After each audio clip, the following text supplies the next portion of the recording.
Hi అండి. అప్పటికప్పుడే చేసుకునే దోశలండి. సోడిపిండితోటి 1 గ్లాస్ సోడిపిండి, హాఫ్ గ్లాస్ పెరుగండి వేసాను. పుల్లటి పెరుగు ఉండాలండి. అందులో కొంచెం జీలకర్ర,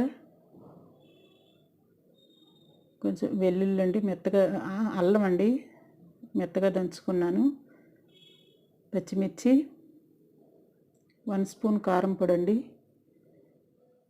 వెల్లుల్లి వేయకూడదండి, సారీ, వాటర్ అండి,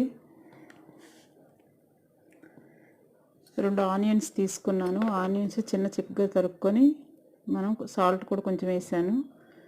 ఆనియన్స్ చెక్కు, వాటర్ తగినంత వాటర్ వేసుకోవాలి. మనం దోశల పిండి ఎలా కలుపుకుంటున్నామో అలాగే కలుపుకోవాలండి. దోశల పిండి మాదిరిగానే కలుపుకొని హాఫ్ అన్ అవర్ సైడ్ నుంచానండి. హాఫ్ అన్ అవర్ పోయాక, హాఫ్ అన్ అవర్ అయ్యాక నేను దోశలుగా వేసుకుంటున్నాను. చూసారా, చాలా టేస్టీగా ఉండే సోడిపిండి దోశలండి.